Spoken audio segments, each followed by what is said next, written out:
I don't know about you, when I'm looking for a plumber, I like to read my reviews.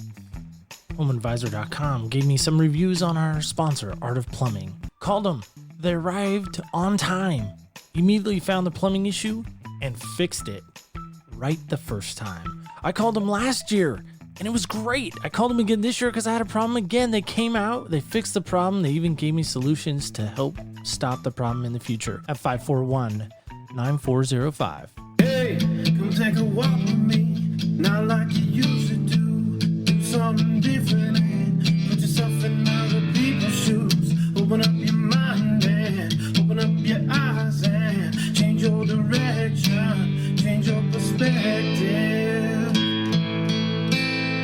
Welcome into Other People's Shoes. As you know, I am your host, Neil Matthews. I hope you're ready because we flew first class for you today. We took this amazing trip. I don't even know how long we've been on the plane, but it feels like forever. But going from Oregon all the way out to New Zealand today, I love the fact that we get to go international. That's always fun. We've been to Great Britain, we've been to Canada, but now we can say we've been down under, as they would maybe say, mates. So welcome in my next guest today.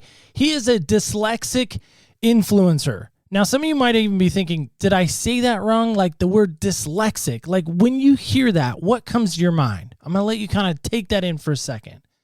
Okay. You had your second. Now here we go. Help me welcome in my guest. As I said, he is an influencer. He's a coach. He has a podcast, which, by the way, has amazing success. We're going to get to that momentarily. But he is helping thousands of adults every day come to understand what it's like to have dyslexia, what it means, and helping them out in their work and their life and in their passions, really, and helping them understand how the brain works with all that and having success. That's something we all want, right? Success on some level. I know you do, whether you want to admit it or not, you really do.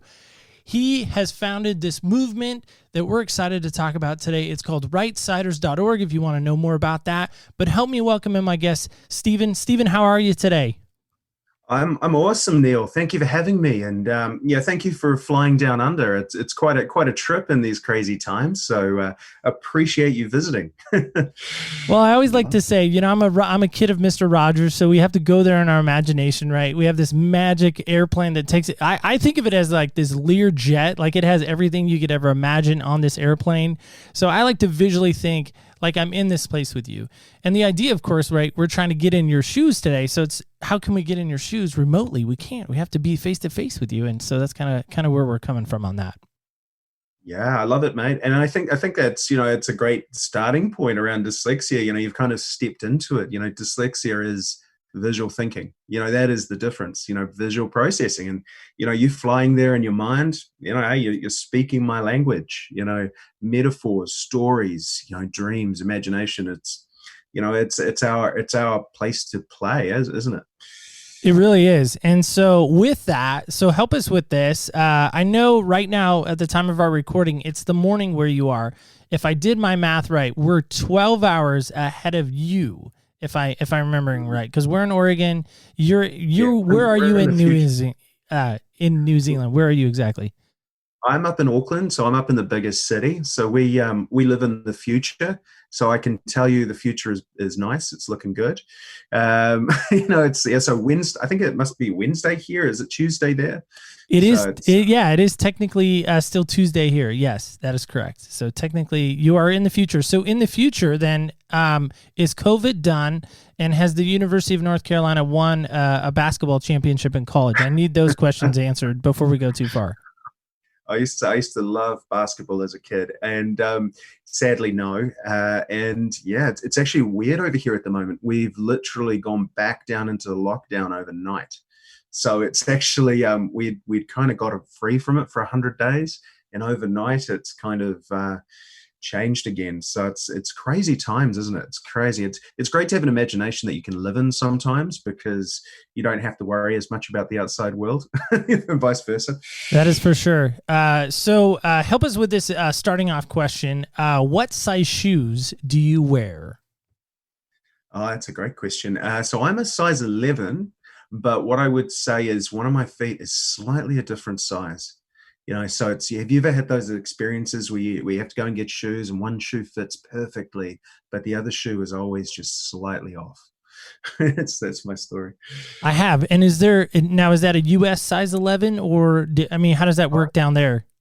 That's a great question. I think it could be US 11. It's pretty large. Whatever. I'm trying to think. Really, I don't pay much attention to that detail. Funny enough, so it's a good size shoe. Let's All just say right. that. So if that works, I wear a US 11, so that works too. So we're good there. And is there a style or brand that you prefer over another? To be honest, I've always been quite fluid. I'm kind of a New Balance kind of guy. I enjoy my running shoes. And I down here I wear a lot of do you call them jandals or flip flops or just slip on kind of shoes? Like I'm pretty laid back, man. Pretty laid back. I've never heard it called a jamble, but if you haven't heard any past shows, I have a thing against flip flops. I don't know why. I just do, and so really, I have a foot issue. It's which is weird because I have a shoe obsession, but I have this foot issue. So there we are. So here's our little fun sound effect to transition us into your shoes.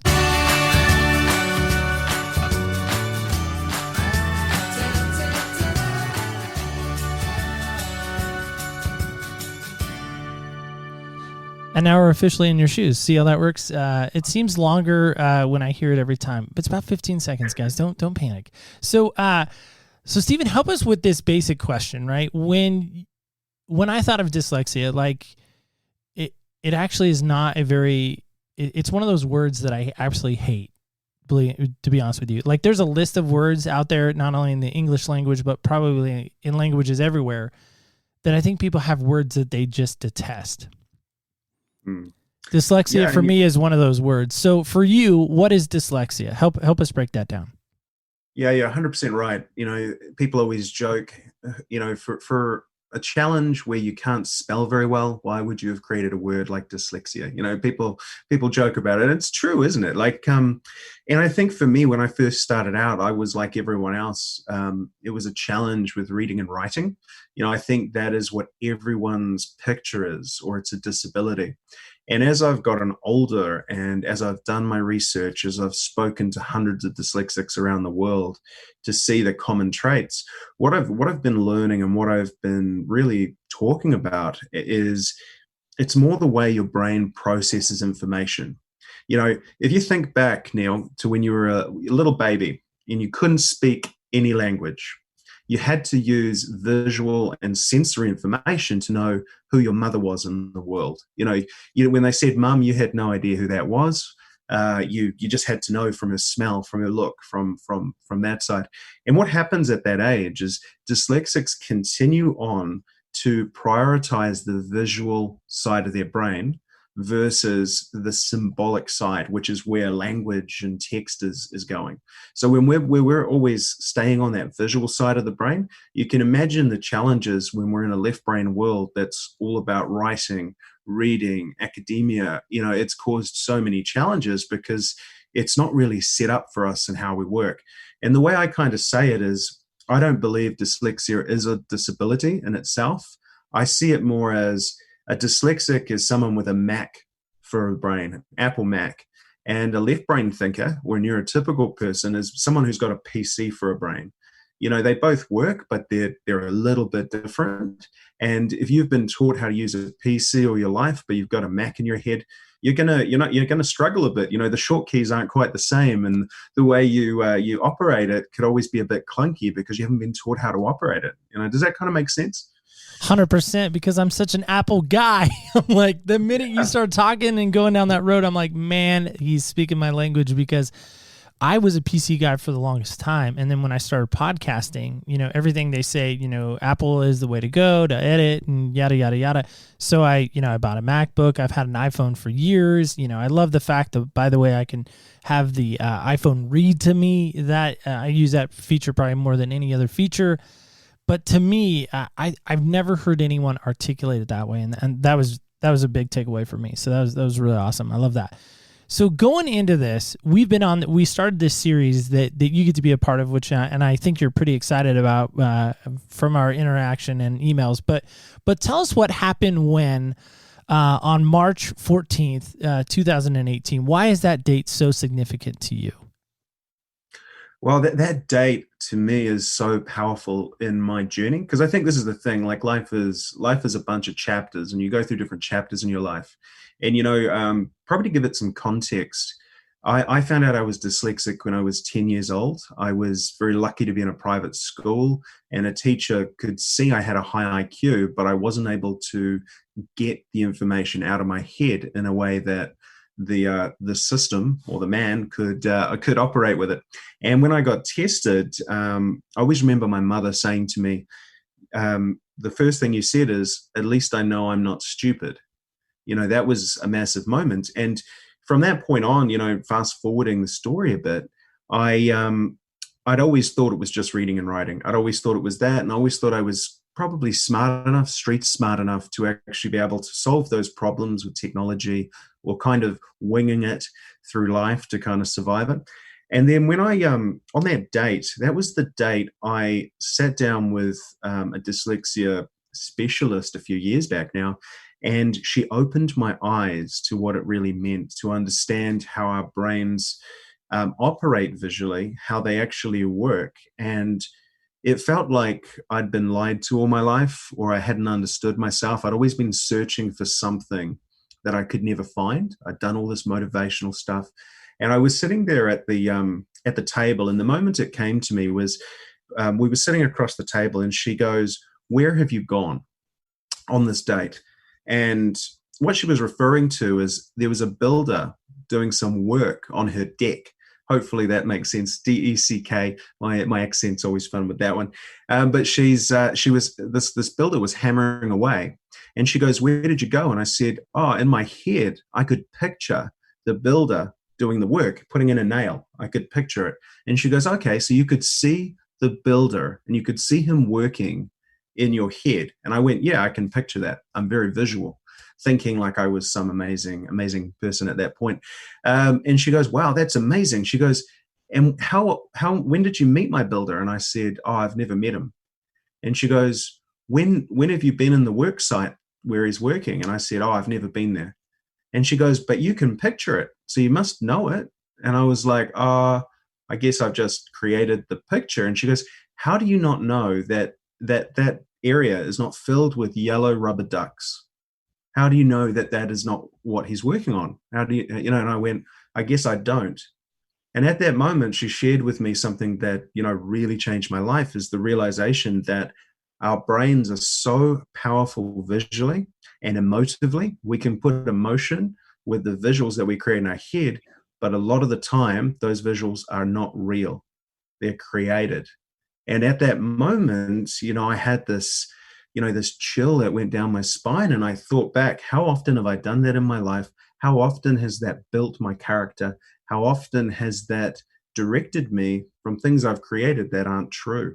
And that to me, that broke my realization of how important this work was, and how disgusted I was that so many people didn't understand it, or were not aware of it, and were living lives that were just filled with anxiety and stress, and not understanding that their brain just works differently. Does that sink in? I think it does sink in for me. So full disclosure, for those who have listened for almost a year now of us doing podcasting, this is a little bit of a selfish podcast on my part, because I was sharing with Stephen before we started recording, I have dealt with dyslexia since I was about, I think I was about 8 or 9 years old, and I'm 40 now.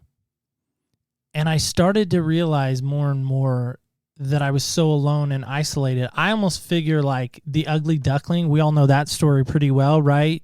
Growing up with all the ducks around him, and he's the odd one out. And, as he gets older, he realizes he's this wonderful swan, right? We know that story. It's a great story. It's a warm, welcoming story in some respects. But I have walked through life feeling so isolated and alone.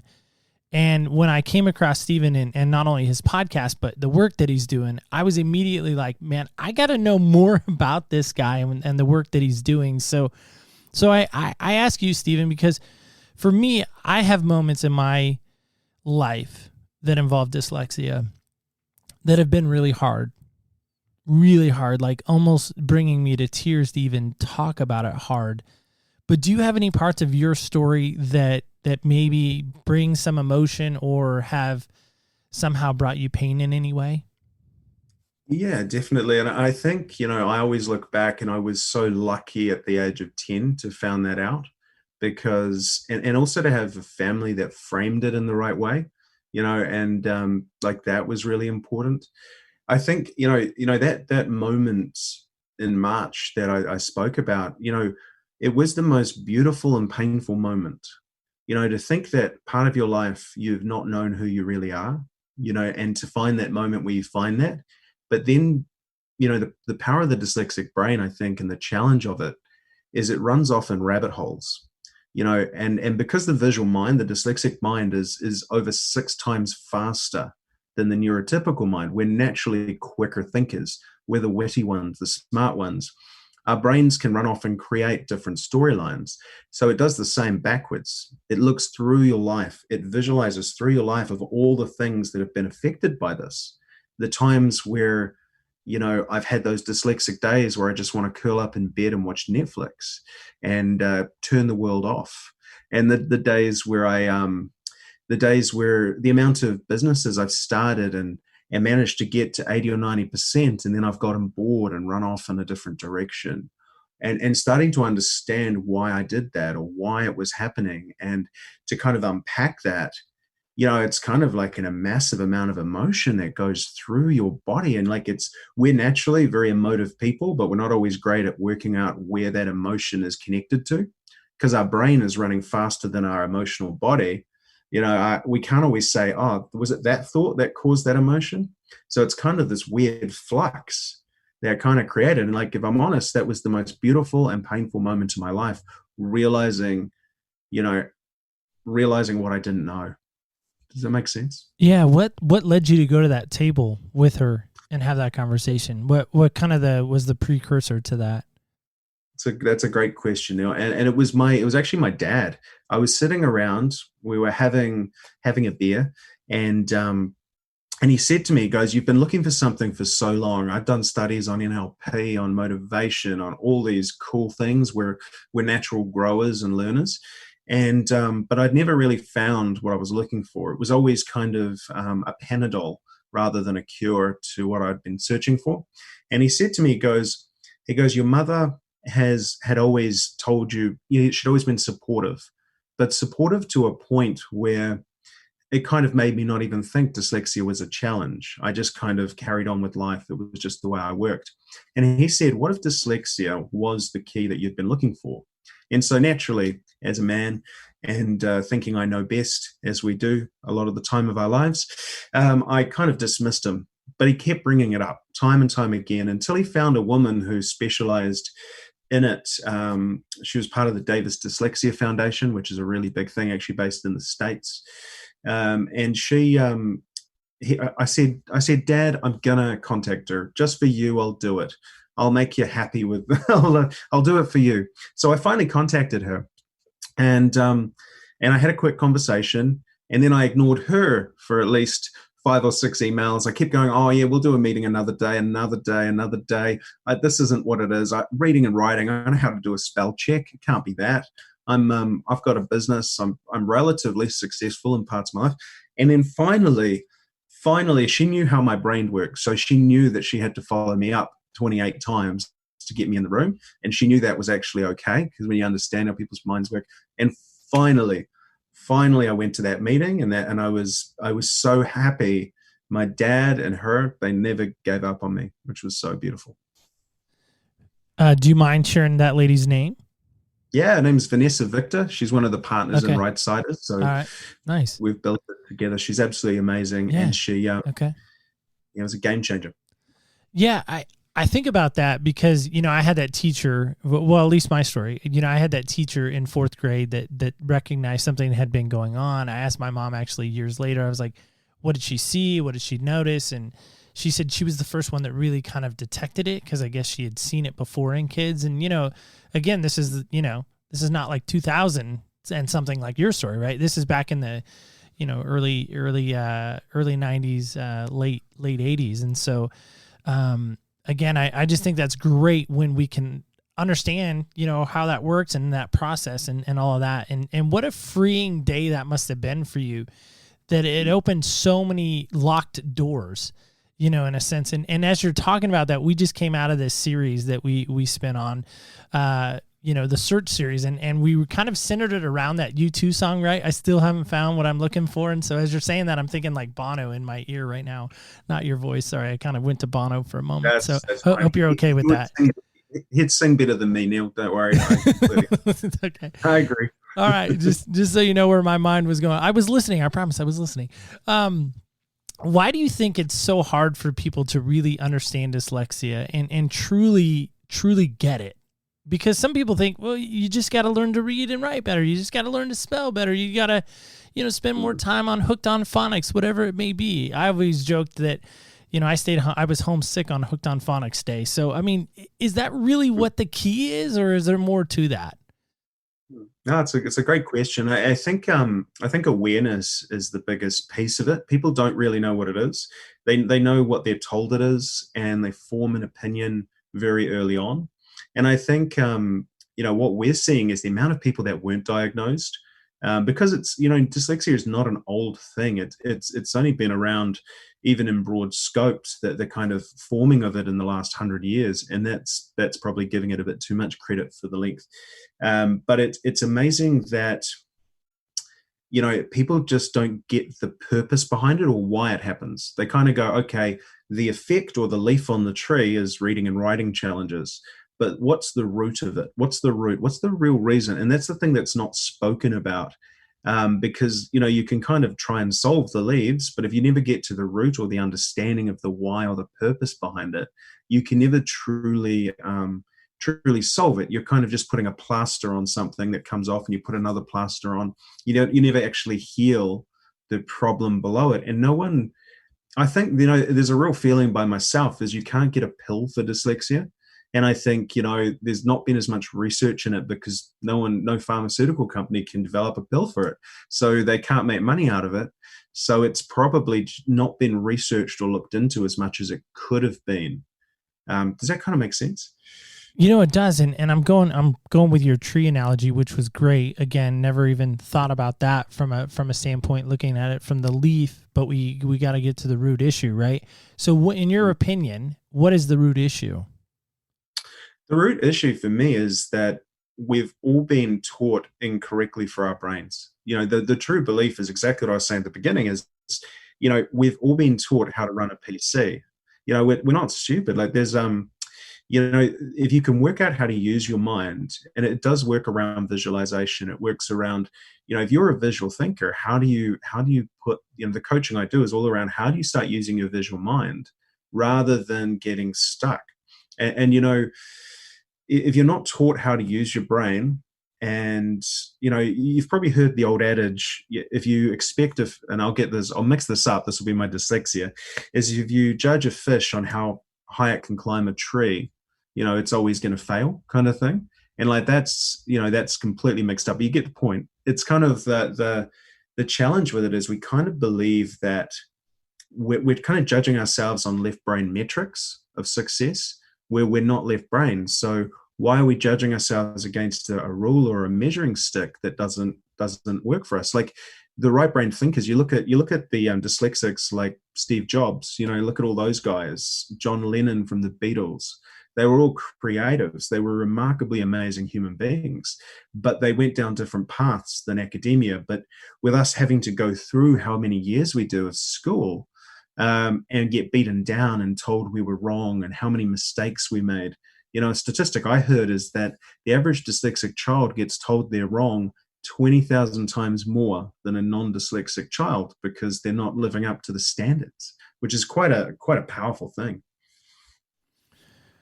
Why do you think it took you so long to, I guess, get that diagnosis or get that information in your hands? I don't know if you want to call it a diagnosis, or why did it take you so long to get to that point in your life, that March date? Yeah, well, I think the key is I was technically diagnosed at 10, but when you're told that it's just reading and writing, when you're told that all your life, And that's what everyone looks at. They go, hey, it's a learning disability. It's not a learning disability. That's not what it is. It's you're learning the wrong way. It's do you know what I mean? And I think that the challenge is that when you're told all your life it's just reading and writing, it's just reading and writing, why would you ever go and search for it as a solution? Why would you ever even consider it? Our brains can only anyone's brains can only hold on to a certain amount of information at one time. So if you believe you know something, you don't search for it, if that makes any sense. So I was just very lucky that someone considered it as an option. And in hindsight, my dad's worked out he was dyslexic because it is hereditary. But that's another story. But it's like I just would never have considered it, and that's why I've kind of gone down this mission to help people actually open their eyes. You know what I mean? Yeah, I do. What is one of the greatest struggles you go through as a dyslexic that maybe most people wouldn't understand, or maybe on some level wouldn't get, if you're willing to share that? Yeah, definitely. I think, and I could do it in a bit of a coaching frame. Is one of the things I talk a lot is the roller coaster, the ups and the downs. I'm a great believer. And one of my other beliefs is that anxiety and depression, again, are leaves, they're not roots. Dyslexia can be a massive root to both anxiety and depression. And naturally, dyslexics, we're much more anxious people than depressed people. Anxiety is a challenge of the future. Depression is a challenge of the past. And naturally, dyslexics don't get stuck up on the past, but we do get very stuck up on the future because we can see so many paths. We can see everything going wrong. We can see it. And I think what I've noticed, having now coached hundreds of dyslexics, including myself, the challenge we have is duality. We can have a day which is the most amazing day of our lives. Everything goes right. We just smash it out of the ballpark, tick, tick, tick. And we feel like we are unbeatable and we're going to change the world. The next day, we feel terrible. We just want to go and hide. We don't think anything's going right. And what happens is, and this is based on my coaching program, is that we never sit in the middle. If you imagine a bell curve, dyslexics are either on the left or the right. And it can look very hypocritical when we say something and we then do the opposite thing and then do the opposite thing. And we can go back and forth with no rhyme or reason, but we just don't seem to sit in the middle of calm. The minute we get calm, we get bored and scared, and it's actually more fearful. So we're always on either edge. I always remember Malcolm Gladwell saying a dyslexic will either be a millionaire or go to jail. We very rarely, do you know what I mean? It's like we sit on either edge. We're not really central, simple people. That's what I've learned. And I've gone through that as well. I've dealt with that 100%. There are days where I've spoken on stage to 100 people. And then there are days where I just have no motivation to do anything. And that still happens to this day. I'm thinking of another singer as you're talking. I mean, need to turn off iTunes or something like that. But I'm thinking of Billy Joel. He wrote that song like "Why Do I Go to Extremes?" Right, and he has these like two paradigms. This dualism, which I have a friend that is a big anti-dualism kind of guy. So a little shout out to my friend Sean on that. But I'm thinking about this again. I've always tried to explain dyslexia to people, and I really just feel like they don't get it. They really don't, and trying to explain to somebody like my daughter's in middle school now, she's 13. I remember she came home one day with a spelling test from language arts or whatever, or her spelling words that she had to do. And she's like, "Dad, do you want to go over these with me?" And I immediately start like scanning the list, and I'm like, I can't spell half these words that are on this list. Like, I'm going to be no good to you here. You want to talk about geography. You want to talk about, giving a speech. You want to talk about something creative, making an iMovie, whatever. I'm your guy. Spelling, you probably want to go talk to your mom.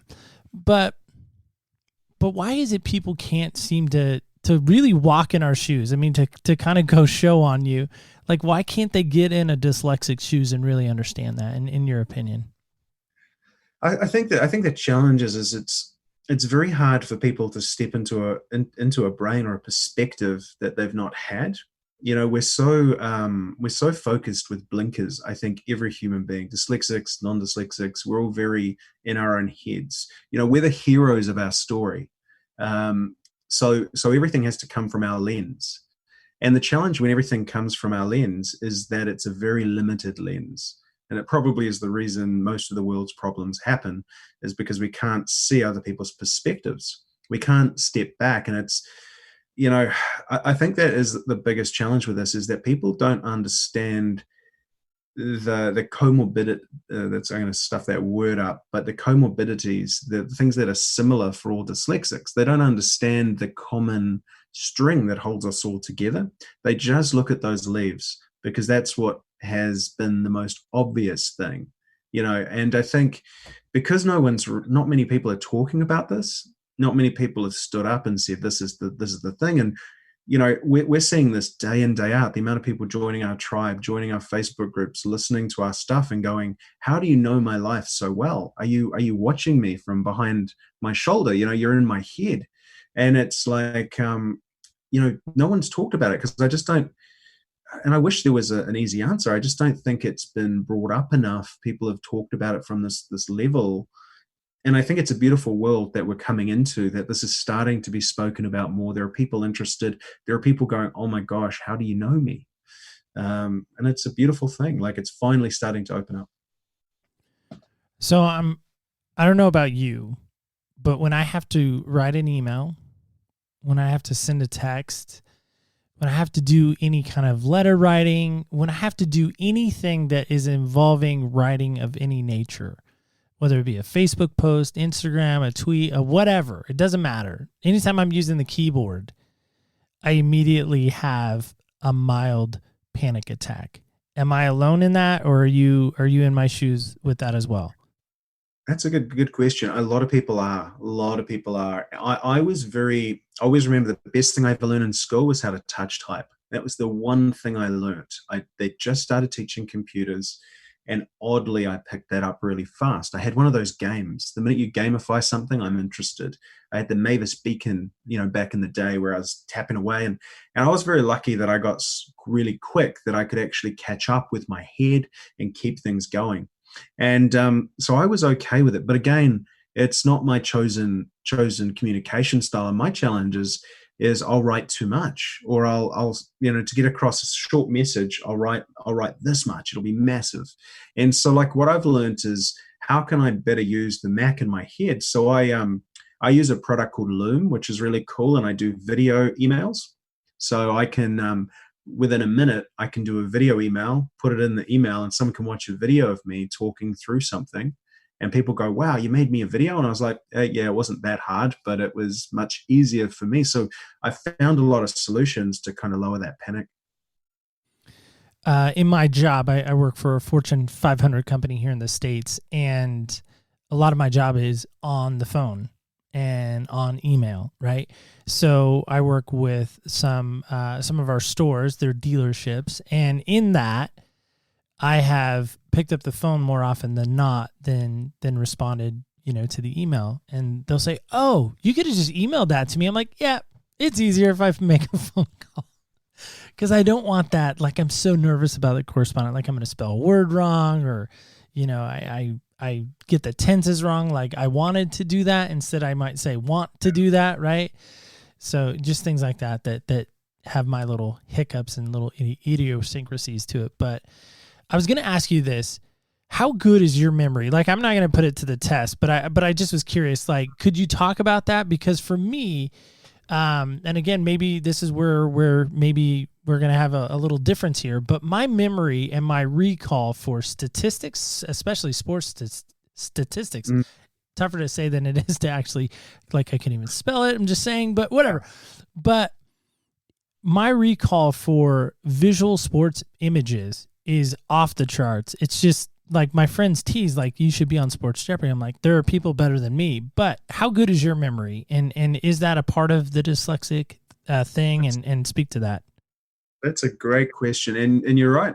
We naturally have amazing long-term memories, and we don't even know how we remember it. But in the right moment, we're so quick to recall stuff. The challenge we sometimes have, though, is our short-term memory is a bit slower, is a bit less. So when our short-term memory is not great, but our long-term, some of the stuff we play, and I was funny, basketball was my thing as a kid. I could remember every player, every name, what their points average was. It was really weird. And I always remember we took a trip to LA and we were at the Roosevelt Hotel. My parents took me there. And my mum always recalls me standing with the bellhop talking basketball because the Clippers were playing at the time.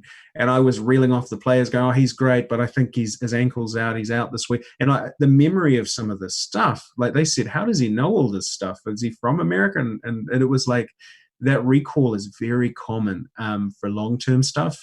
But then our short-term memory to remember to do real simple things can be remarkably challenging. And I always remember that like I spoke at an event one morning, recently, because we can get out a bit in New Zealand, and I didn't have a problem speaking or doing the creative side. That was amazing. That was enjoyable.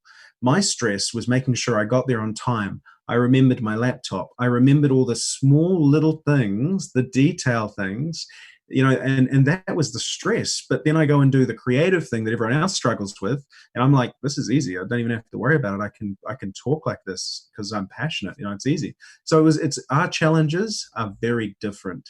It's really, but the memory one is a perfect one to bring up. I'm laughing. You can't see me. Well, Stephen could see me because we're doing a Zoom, but the audience can't see me. But I'm laughing right now because for me, like I could tell you probably the starting lineup for the 1989, San Francisco Giants World Series team. I could probably tell you that. Could I tell you right now where my car keys are? They might be in my car. I'm not really sure. I know where my cell phone is. I don't lose that. Well, I do lose that from time to time. Thank you, Apple Watch, for letting me ping it and know exactly where it is. But I have that problem. Is that a common thing too, where you misplace things, where you set things down and you don't know where they are? I'm asking more for my wife because if she was on the call with us, she would probably say, "Is he just that forgetful, or is there a method behind that?" It's how your brain works. So don't worry about it. It happens. And it's like, you'll struggle. And this is the weird thing. We struggle with the smaller things. I always remember I went to the gym and when you go to the gym, you've got to remember, make sure you put your gym clothes on, make sure you've got your water bottle, your towel, all this stuff you've got to bring with you. Get in the car, make sure you got, everything there's so many little details. And I'd got everything sorted, thought had nailed it. I park up my car, I get out, and I was wearing the thing you dislike the most, jandals or flip-flops or sandals. And I looked at it and I went, oh, darn, I forgot my shoes. And I was like, I'd done everything else, but I forgot to put socks and shoes on. Hilarious shoe story. But I was just laughing at myself because I understood how it happened. And, that's the power, I think, of as you become more aware of it, you can kind of laugh at yourself and then just carry on instead of not knowing why. When we don't know why, that's where we judge ourselves. That's where we beat ourselves up. And, the more you realize it's just how my brain works, you just get on with life, it's very common though. Okay, good. I thought I was on an island like Castaway, Tom Hanks and just like on this island hoping to one day get off of it. But I'm glad that I'm not the only one. Okay. So, getting into this, like, tell us more about rightsiders.org. What's going on there, and why should people maybe go check that out and be a part of that? Yeah, so we're very early stage of this. Like my podcast kind of built up over the years. I've been quite amazed at how much it's been picked up. And myself, Vanessa, the woman I spoke about earlier in the podcast, and now Becky, a third, have kind of got together to go, how can we help the world a bit better in this? Because the awareness just isn't there. And it's you've got all these people dealing with stress, anxiety, getting stuck in all these challenging times. And we were like, how can we help? So we've kind of put together a bit of a Facebook group and a tribe that kind of is exactly what you mentioned. You don't feel alone from, because I think that's the key with this, is that a lot of us are very isolated. We were never told what this means. We were just told we were wrong.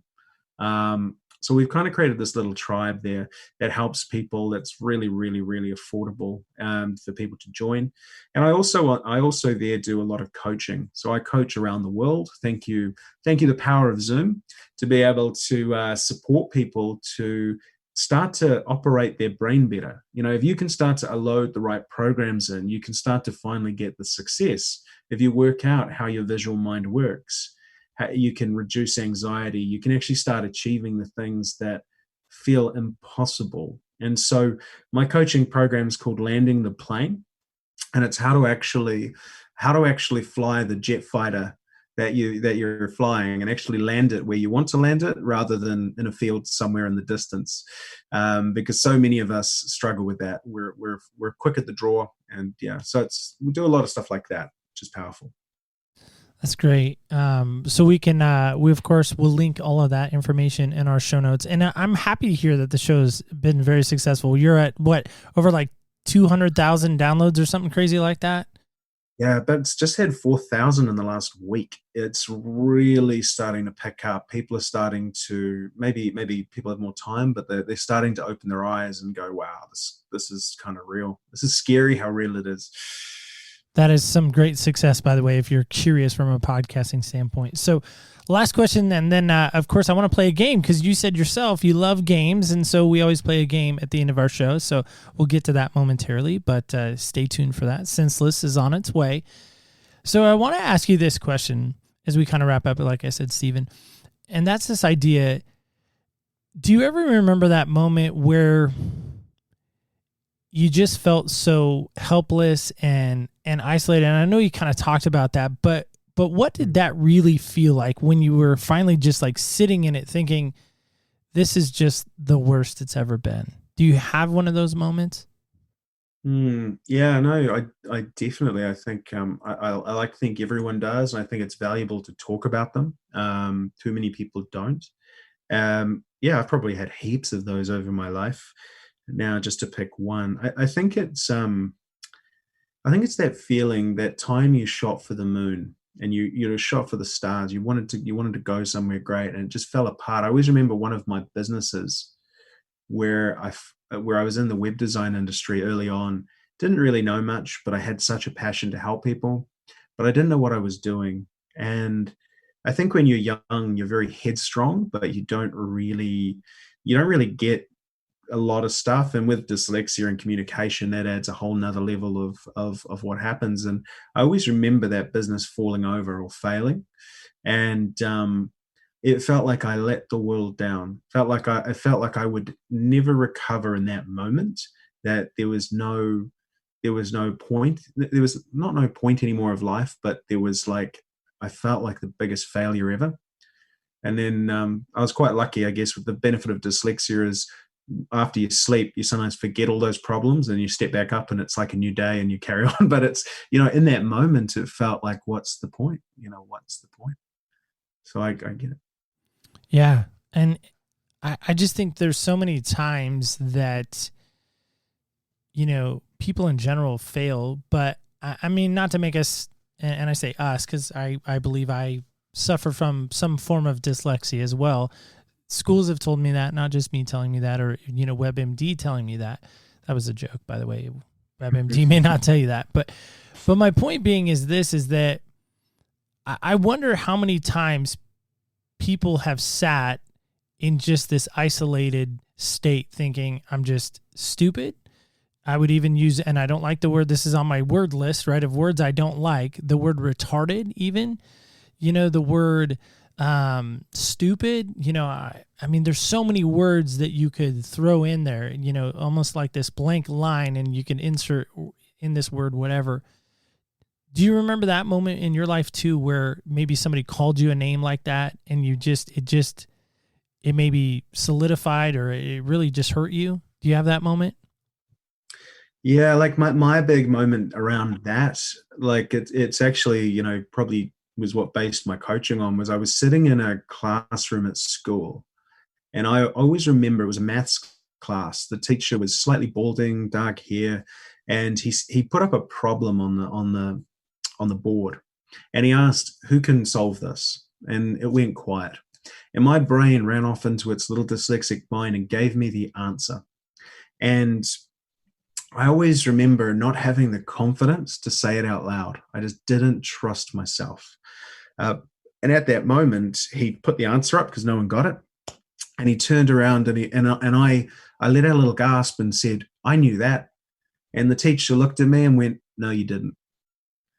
And at that moment, my whole body just went, I guess I didn't. And, I know that affected me, that stuck with me. Whenever you can visualize a trauma, it's really stuck with you whenever it comes back visually. And that broke me. And that was a massive one for me. Yeah, I have countless ones like that for me. I was kind of the class clown. So, I mean, some may think of that as very surprising. Some may just be like amening that. Who knows? I don't know. So we'll play this game senseless, and then I want to give you one final thought. So here's our game senseless. You, of course, are not in Oregon, but you might notice this is a North Carolina Cup. And so there's a huge Tar Heel fan here. And so we're going to roll on your behalf. So I'm going to roll here. Hopefully you can maybe see that. And I'm going to hold that up to you. You got a 3. You can see that visually now. So this is fun. You can now verify. We're doing Zoom, so you can verify that I'm not cheating. Some people have accused me of cheating on this game. Like I'm specifically picking questions. How dare they question my game integrity? Anyway, here we go. We have 5 senses, right? You're aware of that? Mm-hmm. Good. I just wanted to check. Some people have questioned that, so I just want to make sure. So here's senseless. Number 3 is this: greatest thing you have ever smelled and why? Oh, greatest thing I've ever smelt.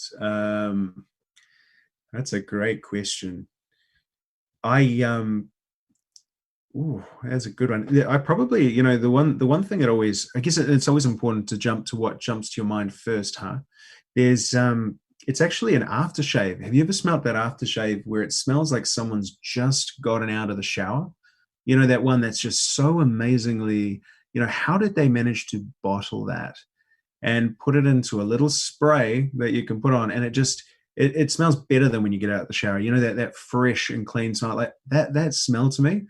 I don't know. It just I've always enjoyed that smell, that aftershave. I've never been able to find it though, because I keep walking past people and like smelling them, and then I get a bit awkward. Like I'm not going to ask this guy what he smells like. Do you know what I mean? It's like, but I smell it from time to time, and I'm like, I love that smell, but I can never find it. So I always crack up, but I love that smell.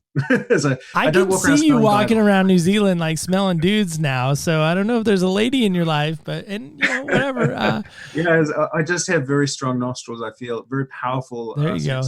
There we go. So how can people hear more about what's going on with you and the show? And then, you have final thoughts. So I'll give you that, and then I'll come in and kind of wrap us up. So final thought is yours. So my final thoughts for this is really like, if you do want to get in touch, you do want to listen to more of what I talk about, you can search for The Truth About Dyslexia on Spotify and iTunes. They're really short, sharp podcasts, very specific, and hopefully will give you a bit of perspective.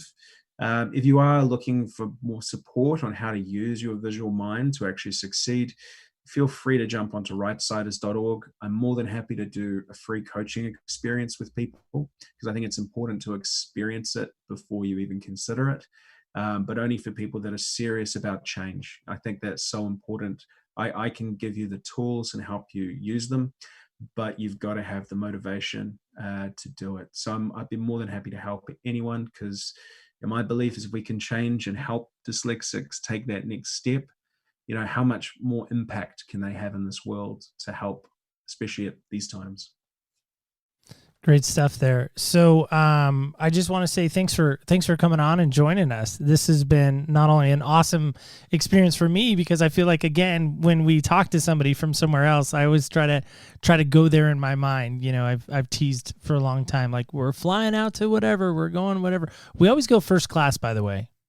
Oh, 100%. You can't go coach, right? Or economy or whatever.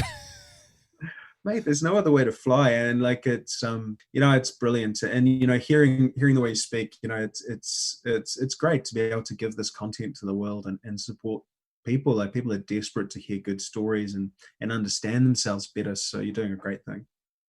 Well, we appreciate that. Thank you so much. So guys, we just want to close out today's show just with this idea, guys. If you in any way know someone that may be for years struggling with in some form of reading, writing, spelling, whatever it may be, memory. We talked about me losing my keys today, whatever it may be. Will you consider reaching out to our guest today and finding not only more about what he's doing, but maybe even share this episode with somebody in your life that obviously could maybe get some benefit from what Stephen talked about today? I hope you're willing to do that and able to do that. And guys, I just want to remind you of this, as I say so often. Remember, when you walk in other people's shoes, you really do get a different perspective on life. On behalf of executive producer Garrett and myself, Neil Matthews, thank you so much for joining us, and stay tuned till next week when we walk in other people's shoes. Thank you so much for joining us this week on Other People's Shoes. As you know, I'm your host, Neil Matthews. Want to thank our guest one more time, Stephen, for giving us some time. He got up early for us to interact with him and to hear more about not only his passion, but how he's helping people with dyslexia kind of overcome these challenges that they've maybe dealt with and lived with most of their life. If you'd like to know more about his movement and what he's a part of, and just hear his perspective on this issue, please, of course, visit rightsiders.org, and you can learn more about him there. And if you, of course, would love to hear more about his podcast, we, of course, always like to do that and highlight podcasts that are doing amazing things. That podcast is called Truth About Dyslexia. You, of course, can search for that. Speaking of great and amazing things, we do have a treat for you, and I cannot wait to share this next week's guest with you. Here's a little sneak preview of next week's episode. Oh, yeah. I got a lot there. So we get in the car, and the sheriff's wife is driving my vehicle. My daughter's in the back seat, and the nurse is in the back seat. So we are all flying as fast as we can behind this ambulance with our emergency lights on. And so I'm asking the nurse all kinds of questions. What happened specifically? How long? What were you doing? That is right. We're going to go out to the Commonwealth of Virginia, cross another state off our list. We're going to visit with my very good friend, Adria. Of course, you know Adria. She is the joy lady in essence, and who she is, everything about her screams J-O-Y, joy. So stay tuned till next week, because we're really excited to talk not only about her book, The Joy Box Journal. That'll take place on Wednesday. Wednesday being OPS Podcast Day. Write it down, put it in your day planner, put it on the calendar, past, present, and future episodes, of course, at opspodcast.com. Each and every Wednesday, they are there waiting for you. Speaking of waiting for you, each and every day on our social medias, that of course being Facebook, Instagram, and Twitter, or under the name OPS Podcast Show, there daily. We do post some encouraging messages and quotes, and would love to hear your input on that. Speaking of hearing input, we of course have a text and voicemail friendly line for you, the listeners, to interact with us there as well. That number, of course, is 203-548-7463, 203-548-7463. If you would love to send us a voicemail, text message, we of course would love to interact with you there. And of course, if you would like to be a future guest on our podcast, we of course would love to have you do that there. And of course, last but certainly not least, guys, remember, when you walk in other people's shoes, you really do get a different perspective on life. On behalf of executive producer Garrett and myself, Neil Matthews, thank you so much for listening, and stay tuned till next week when we walk in other people's shoes.